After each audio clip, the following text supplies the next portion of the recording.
The airport was crowded, filled with the usual chaos. Families reuniting, couples embracing, businessmen rushing past. I stood near the arrivals gate, shifting my weight from one foot to the other, scrolling through my phone while waiting for Lily's flight to land. She had been on a business trip for 4 days, something about an out-of-town conference with her marketing team. I hadn't thought much of it at first. After all, she traveled for work occasionally. But lately, something felt off. Lily had become distant, her phone always face down, late nights at the office becoming more frequent. The way she kissed me before leaving had changed, mechanical, absent. And then there were the excuses, the ones that didn't quite add up, the stories that shifted slightly every time she repeated them. I didn't want to believe it, but I wasn't a fool.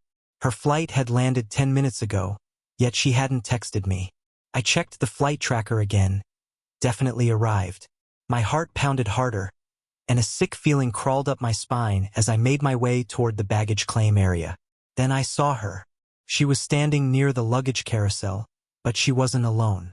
Some guy, tall, mid-20s, athletic build, sharp-dressed, stood next to her way too close. His hand was casually resting on the small of her back. Lily turned toward him, laughing in a way she hadn't laughed with me in months. My stomach clenched as I watched her lean in, whisper something in his ear. He smirked, then tilted his head, pressing a slow, teasing kiss against her neck.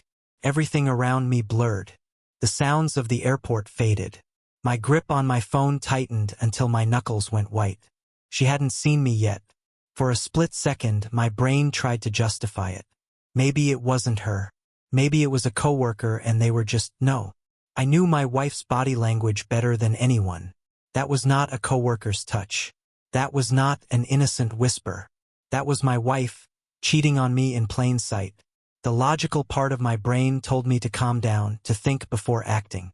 The other part, the part that felt like I had just been punched in the gut, wanted to walk up and knock that smug look off his face. Instead, I took out my phone and did the one thing I knew I would regret, but needed to do. I hit record. I zoomed in on them, capturing every moment. Her smile, his hands on her waist, the way she looked up at him like he was the only man in the world. My breathing was shallow, my pulse erratic, but I forced myself to keep filming. Evidence. I needed evidence. And then, just as she reached for her suitcase, she turned her head, and our eyes met. Her entire body stiffened. The color drained from her face. She froze, like a deer caught in headlights. For a second, neither of us moved. Then I saw it. Not guilt, not regret, but panic. Not the kind of panic that comes from being caught hurting someone you love. No, this was the panic of someone who had been sloppy, someone who realized their perfect little secret had just blown up in their face. The guy next to her noticed the shift in her body language and followed her gaze. Right to me. His cocky smirk faded slightly, but he didn't move his arm from around her waist. Lily's lips parted, but no words came out. I took a step forward. People were walking past us, oblivious to the fact that the ground beneath my feet had just been ripped away. "Jason," she finally said, her voice barely above a whisper. I held up my phone, still recording. "Smile for the camera, Lily." Her mouth opened and closed like a fish gasping for air. "Who's your friend?" I asked, my voice eerily calm. I wasn't shouting. I wasn't making a scene. But there was a sharp edge in my tone, one that sent a ripple of discomfort through her features.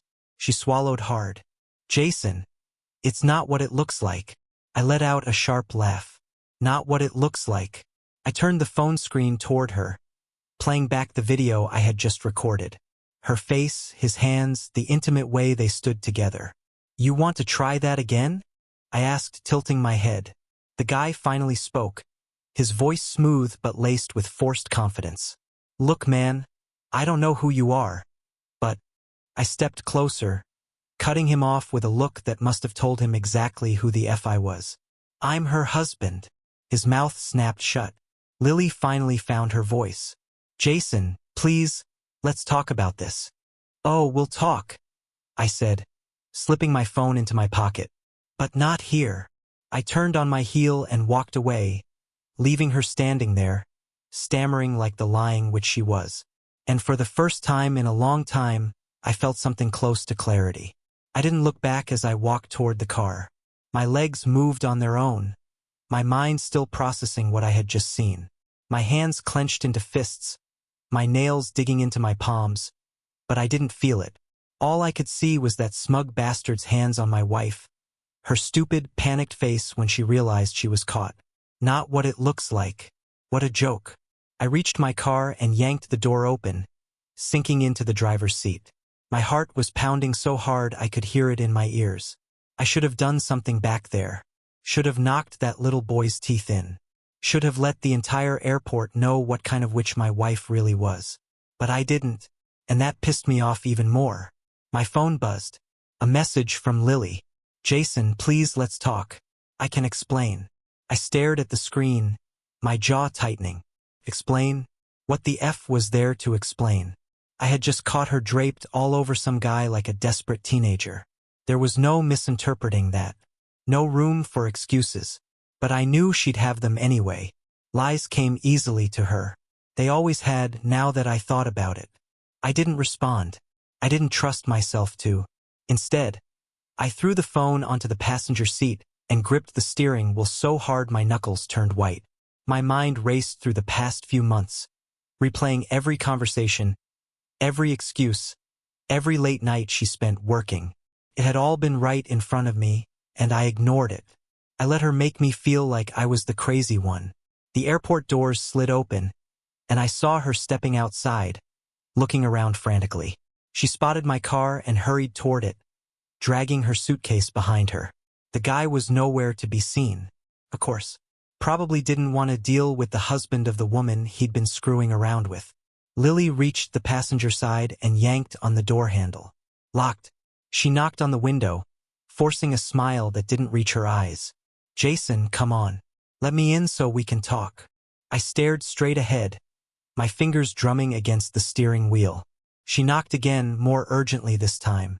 "Jason, please." I took a deep breath, then leaned over and unlocked the door. She slid in quickly, exhaling like she had just won some small battle. I turned to her, taking in the sight of the woman I had spent years loving. And for the first time, I saw her for what she really was. She didn't look guilty. Not really. She looked annoyed, like this was an inconvenience to her. Like she wasn't the one who had just destroyed our marriage in front of my eyes. "Start talking," I said, my voice low. She sighed, running a hand through her hair. "Jason, it's not what you think." I laughed, shaking my head. "You're really gonna sit there and say that to me? After I saw you with my own eyes?" She hesitated, chewing on her lip. That was her tell. She always did that when she was coming up with a lie. "We were just talking," she said finally. My grip on the wheel tightened. "Yeah? That's how you just talk with a coworker? Let him put his hands all over you." Her expression flickered, a flash of irritation crossing her face. "It wasn't like that. He's just a friend, Jason. You're blowing this out of proportion." I slammed my palm against the dashboard, making her jump. "Don't you dare gaslight me right now, Lily. I saw you. I recorded you. Do you think I'm a moron?" Her eyes darted toward my phone on the seat. For the first time, I saw real fear. Not fear of losing me, no, that ship had sailed. Fear of being exposed. I grabbed the phone, opened the video, and played it back at full volume. The sound of her laughter filled the car. Her soft, flirty voice, his low murmurs, the way she leaned into him, the way he kissed her neck. She reached for the phone, but I yanked it away. "Stop," she snapped. "You're acting insane." I stared at her, my mind blank with rage. "I'm acting insane?" I repeated. "You cheat on me, get caught, and I'm the problem?" She crossed her arms, her expression shifting from panic to something colder. "Look, I'm sorry if it looked bad. Okay? But it's not like I slept with him." "Oh, so that's where the line is? You can throw yourself at another guy in public, but it's fine because you didn't go all the way." She rolled her eyes. Rolled her eyes. Asterisk, asterisk. I let out a hollow laugh, shaking my head. You're unbelievable. Jason, we've been having problems for months. You've been distant, always in your own head. And he was just someone to talk to. I turned to her slowly, my blood running cold. Someone to talk to? I repeated. She shrugged. Yeah, someone who actually listens to me. Someone who... I didn't even let her finish. I shoved open the door and stepped out, breathing in the cold night air. If I stayed in that car 1 second longer, I might have said or done something I'd regret. She called after me. Jason, don't walk away. We need to talk about this. I turned back, my voice steady but sharp. There's nothing to talk about, Lily. You made your choice. Now I'll make mine. And with that, I got back in the car, started the engine, and drove away, leaving her standing there alone, just like she deserved. The drive home was a blur. My fingers gripped the wheel so tightly they ached, but I barely noticed. My mind was a storm. Rage, betrayal, disbelief, all crashing into each other like a car wreck I couldn't look away from.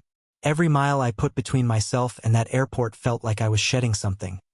Something rotten, something that had been clinging to me for far too long. I replayed the conversation in my head, over and over. Her excuses, the way she had the audacity to roll her eyes at me, like I was some annoying inconvenience, like I was the one making a big deal out of her cheating. It was that moment that sealed it for me. She wasn't sorry. She wasn't even ashamed. She was just pissed that I caught her. I pulled into the driveway and just sat there, staring at the house we had built a life in. The place where I thought we were happy, where I had imagined growing old together. Now it felt foreign, like a crime scene, and I was the idiot who never noticed the bloodstains. I leaned my head back against the seat and let out a long breath. My phone buzzed again. I didn't have to look to know it was her. She'd be calling now, probably working up some fake tears, ready to tell me how sorry she was, how it was just a stupid mistake, how she loved me and didn't want to lose me. The same bull every cheater spits out when they realize their safety net is gone. I let it ring. Then I grabbed the phone and blocked her number. She could sit in that airport parking lot all night for all I cared. When I finally got out of the car, my body felt heavy, like I had just run a marathon. Every step to the front door felt like it took a year. I walked in, and everything was exactly the same as when I left this morning. Her shoes by the door, her jacket draped over the couch, the faint smell of her perfume still lingering in the air. I wanted to burn it all down. Instead, I went straight to the bedroom and grabbed a suitcase. My mind was eerily calm now, like I was operating on autopilot. I pulled open her drawers, her closet, grabbing whatever I could fit. Dresses, shoes, jewelry. Things I had bought for her. Things I had worked my ass off to afford because I wanted to see her happy. Now, they were just reminders of how blind I had been. By the time I finished, the suitcase was overflowing. I dragged it to the front door and threw it outside onto the porch. Then I locked the door. She wanted to play her little games? Fine. She could play them somewhere else. I collapsed onto the couch, rubbing my hands down my face. My body felt like it had been drained of everything. Energy, love, patience. Everything except anger, that still burned hot, sitting deep in my chest like a live wire. A loud bang on the door snapped me out of it. Of course, I stood up slowly, rolling my shoulders, forcing myself to take a breath before opening the door. And there she was, Lily, her hair disheveled, her eyes wide and desperate. She looked at the suitcase, then back at me. Jason, what the hell is this? I crossed my arms. What does it look like? She let out a sharp laugh, shaking her head. Oh, so what, you're kicking me out? Over nothing. I felt my jaw tighten. Nothing? I repeated, stepping closer. You call what I saw today nothing? Her arms flailed in frustration. Jason, I told you. It wasn't what it looked like. You're just being dramatic. I laughed. Actually laughed. Dramatic. I gestured toward the suitcase. You think I'm dramatic? No, Lily. I'm just done. She blinked, as if the words hadn't fully registered. You're seriously doing this? Her voice wavered now, her confidence slipping. You're really throwing everything away over Over some misunderstanding? I leaned against the doorframe, studying her. Tell me the truth, Lily. Just once. She swallowed. I am telling you the truth. Really? I tilted my head. So you weren't planning to see him tonight?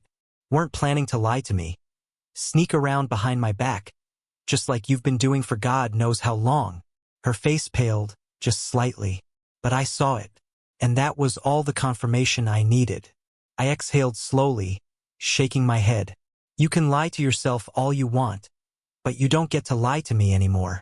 Her lips pressed into a tight line. And then, just like that, the desperation was gone, replaced with something colder. You know what? She snapped. Fine. If this is how you want to handle things, then fine. But don't act like you're some saint, Jason. You weren't perfect either. I stared at her. Oh, don't you dare try to flip this on me. Her eyes narrowed. You were always working, always distant, always making me feel like I wasn't enough. I let out a bitter laugh. Oh, so now it's my fault you cheated? She crossed her arms. Maybe if you had actually paid attention to me, I wouldn't have needed someone else to. I sucked in a sharp breath. That was it. The final nail in the coffin. I shook my head, stepping back inside. Take your stuff and leave, Lily. We're done. Her face twisted in anger. You're making a huge mistake, Jason. I didn't respond, just slammed the door in her face. And for the first time in a long time, I felt free. The next few hours passed in a haze. I sat on the couch, staring at nothing, listening to the occasional thud of Lily throwing things into her suitcase outside. Every now and then, she banged on the door again, but I didn't answer. I didn't know her anything anymore. Eventually, I heard her car start. The engine roared to life, hesitated for a moment, then faded into the distance. I should have felt relieved, maybe even triumphant. Instead, there was just emptiness. I glanced around the house. It was strange how quiet everything felt now. No sound of her moving around in the kitchen. No distant hum of her voice on the phone. Just silence. My phone buzzed again. But this time, it wasn't her.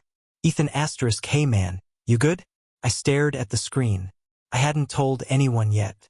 Hadn't even figured out what I was going to say. But somehow, Ethan already knew something was off. I hesitated, then typed back. Me ***, no. Not really. *. 3 dots appeared, then disappeared. Then nothing. Typical Ethan. He wasn't the type to push, but I knew he'd show up soon enough. I leaned back, rubbing my temples. My head was pounding, my body still tense with leftover adrenaline. I needed a drink, something strong. I got up and headed for the kitchen, yanking open the cabinet. The whiskey bottle sat untouched, a gift from Lily last Christmas. She'd made a whole speech about how it was for special occasions. I wondered what she'd think if she saw me opening it now. I poured a glass and downed it in one go, welcoming the burn as it traveled down my throat. Then I poured another, and another. I wasn't trying to forget. I knew I'd never forget. But for a little while, I just wanted to feel less. A sharp knock on the door jolted me back to reality. Ethan. I sighed, setting the glass down before making my way over. When I opened the door, he was standing there, hands in his pockets, a look of quiet concern on his face. Figured, he said simply, stepping inside without waiting for an invitation. I shut the door behind him and shrugged. What gave it away? He glanced at the whiskey on the counter. That for one. Then he turned to me, his expression darkening. She cheated, didn't she? I exhaled slowly. Yeah. Ethan let out a low whistle. Damn. He ran a hand through his hair, pacing the living room. You catch her in the act, or what? I gave a humorless laugh. Might as well have. She flew back from a trip today. I went to surprise her at the airport. Turns out, she had her boy toy waiting for her in the parking lot. Ethan stopped pacing. His jaw clenched. You're kidding me. I shook my head. Wish I was. For a moment, he just stared at me, his expression unreadable. Then, without a word, he turned and walked toward the door. I frowned. Where are you going? To find that prick and break his face, he said flatly. Despite everything, I almost smiled. Relax, man. Already took care of that part. Ethan stopped, raising an eyebrow. You serious? Shattered his arm, I said, crossing my arms. Pretty sure he won't be picking up anyone else's wife anytime soon. Ethan let out a low chuckle. Now that's what I like to hear. He dropped onto the couch, shaking his head. Still can't believe she did this. I mean, I knew Lily could be difficult, but this, I let out a slow breath. Yeah, me neither. For a while we just sat there, the weight of everything settling in. Ethan didn't say much. He didn't need to. Sometimes just having someone there made all the difference. After a while he leaned forward, resting his elbows on his knees. So what now? I stared at the floor. Divorce. Obviously. Good. He nodded. You need a lawyer? Already looking into it. He studied me for a moment, then sighed. You know this isn't gonna be easy, right? I swallowed hard. Yeah. Because as much as I hated her, as much as I wanted to erase every memory of her from my life, there was still a part of me that remembered who she used to be. The woman I fell in love with. The one I built a life with. And even if she had destroyed everything, it wasn't something I could just switch off overnight. Ethan clapped a hand on my shoulder. Look, man, you're gonna get through this. And when you do, you'll realize she did you a favor. I scoffed. Some favor. But deep down I knew he was right, because for the first time in years, I wasn't trapped in her web of lies. I was finally free. The next few days passed in a blur of phone calls, paperwork, and exhaustion. The moment I told Lily I was filing for divorce, she switched gears so fast it gave me whiplash. At first, she acted indifferent, as if she didn't care.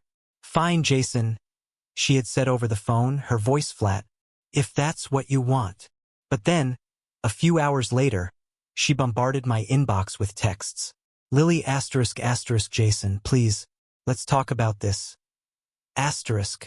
Lily ***, I know I messed up, but we've built a life together. Are you really going to throw everything away over one mistake? Asterisk.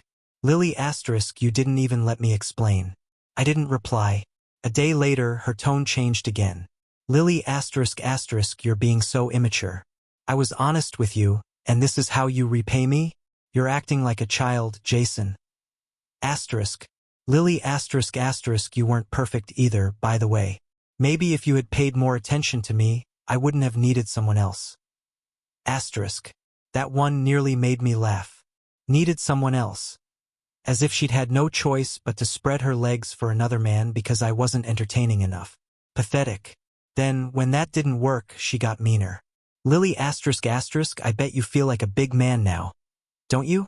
Beating up someone weaker than you. You're disgusting. Asterisk. Lily ***, no wonder I wanted someone else. At least Ryan actually listens to me. Asterisk. So his name was Ryan. For some reason, I felt a strange sense of satisfaction knowing that. It made it more real, more tangible. This wasn't some faceless betrayal anymore. There was a Ryan, and I had shattered his arm into pieces. Good. I blocked her number after that.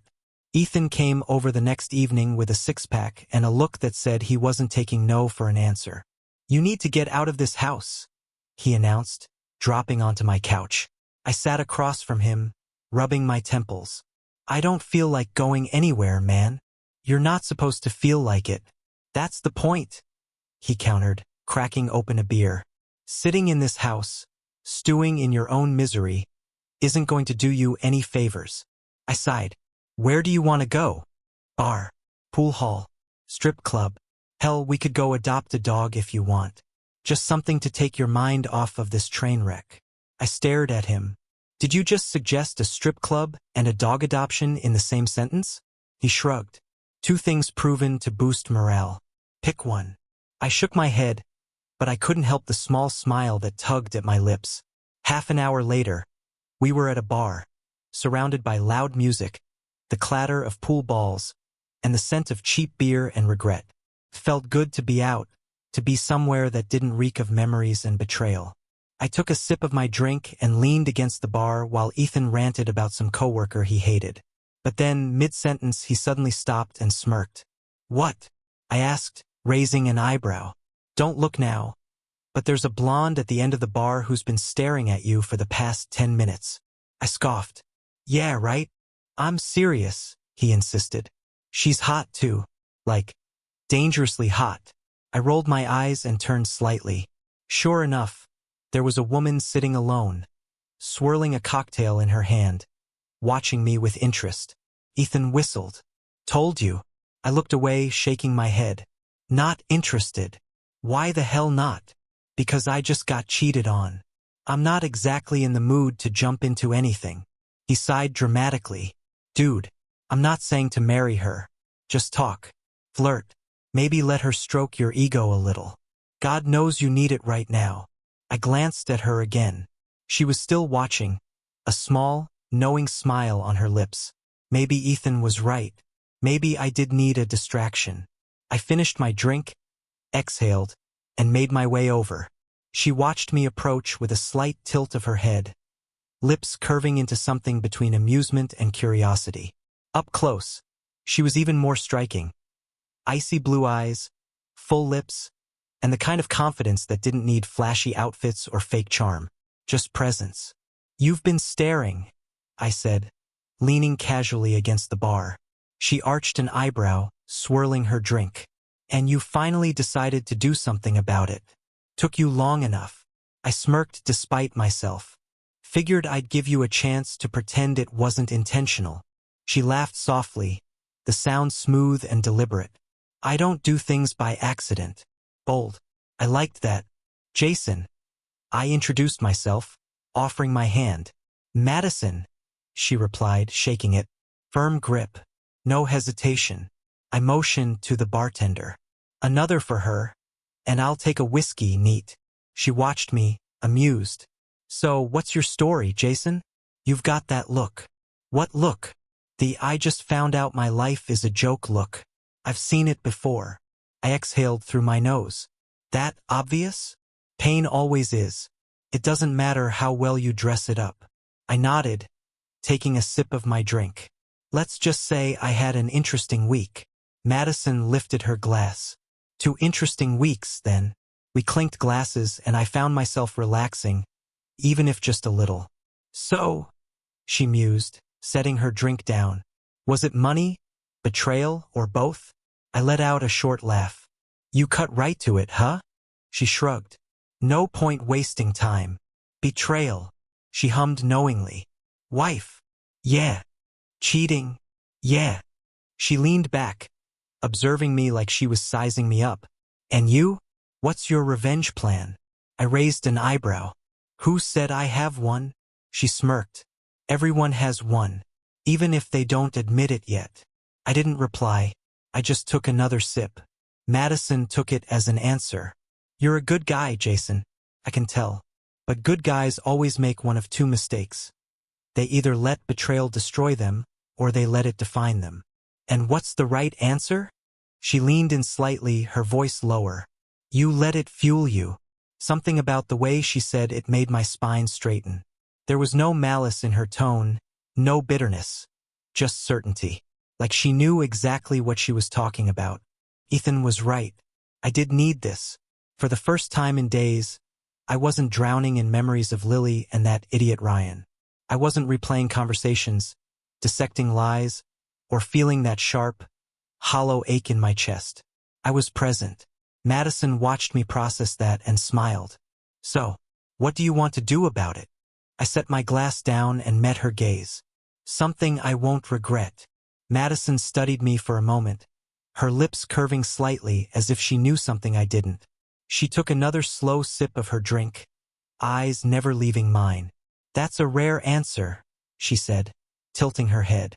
"Most guys in your situation either want to burn it all down or crawl into a hole and disappear.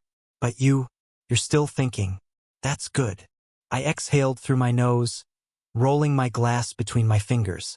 "What's the point of revenge if it backfires?" She smirked. "That's the thing. Revenge isn't about burning bridges. It's about making sure the right people regret crossing you. I watched her, intrigued. And what would that look like? Madison leaned in, lowering her voice like she was sharing a secret. That depends. What does Lily care about most? The answer came immediately. Control. She nodded, satisfied.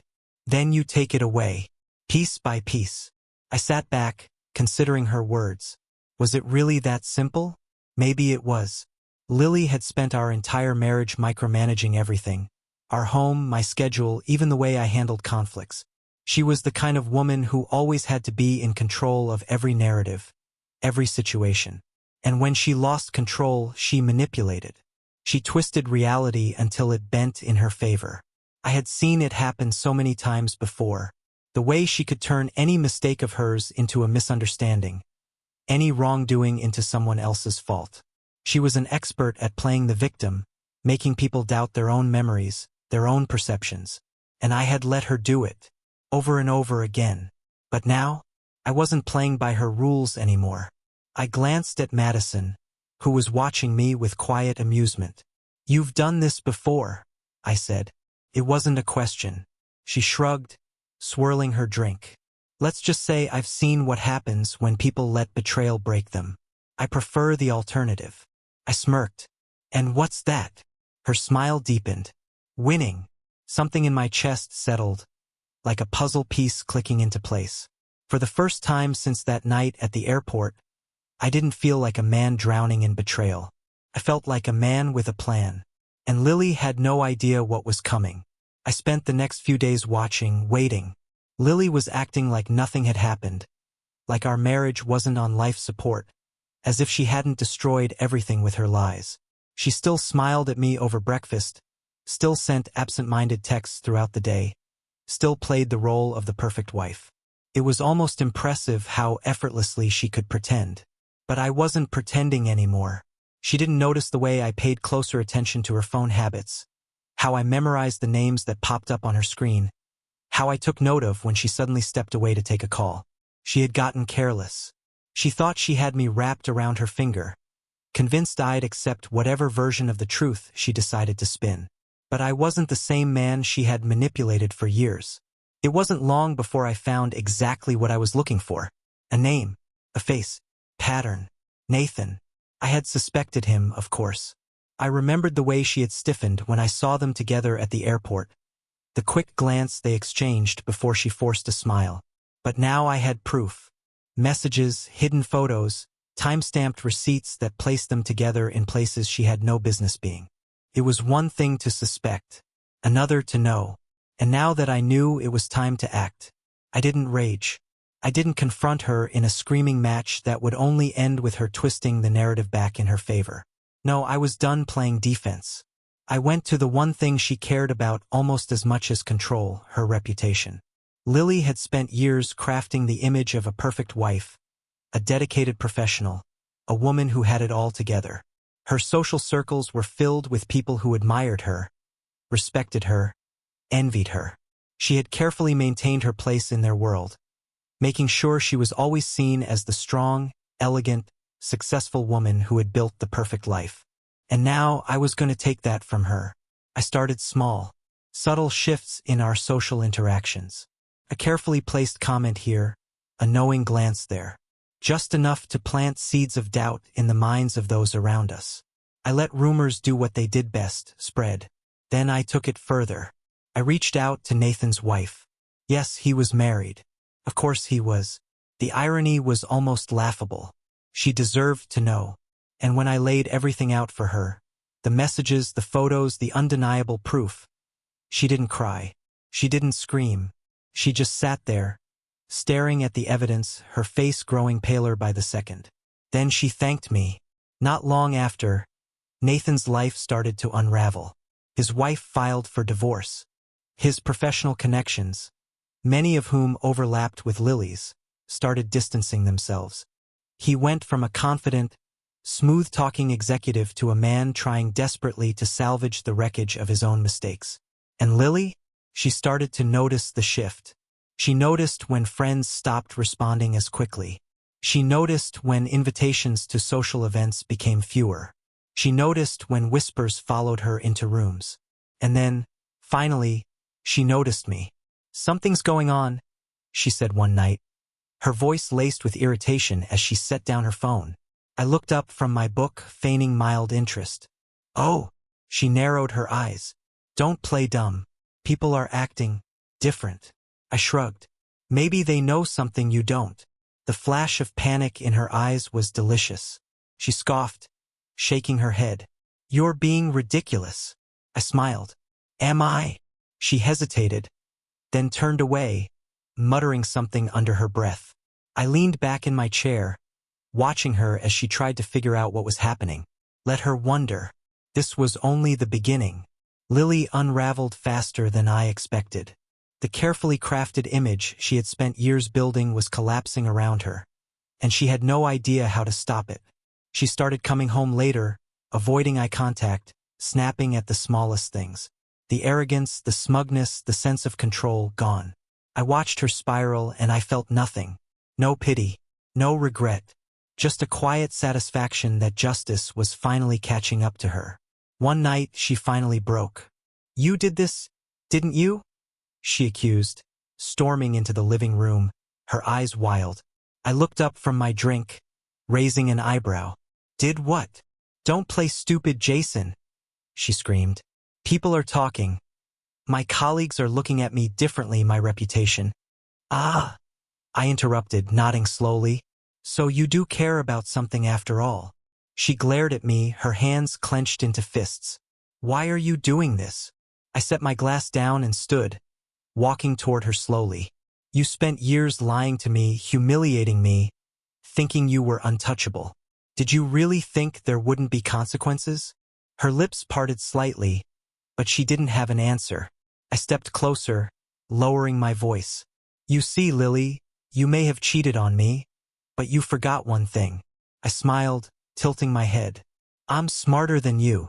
Her breath hitched, and for the first time, I saw real fear in her eyes. She tried to fight back, of course. She tried spinning her version of events, convincing people that I was some jealous, vengeful husband trying to ruin her out of spite. But the damage was already done. People had seen enough. Her lies were losing their power. Then the final blow. Divorce papers. I handed them to her one morning, calm and collected. She stared at them, blinking as if she couldn't process what was happening. "You're divorcing me?" I smirked. "Of course. Did you think I'd let you keep playing this game?" Her mouth opened, closed, then opened again. "Jason, we can talk about this." "We can." "No, Lily," I cut in coldly. "We can't." "You made sure of that." She swallowed hard, her hands shaking slightly as she held the papers. "You're making a mistake." I laughed. "No, sweetheart. Marrying you was the mistake. This is the best decision I've made in years." She tried to stall, tried to manipulate, but she had nothing left. I walked away from that marriage without looking back. And as I stood outside my new place, breathing in the fresh air of freedom, I felt something I hadn't in a long, long time. Peace. Because Lily may have thought she won when she cheated. But in the end, I was the one who walked away victorious.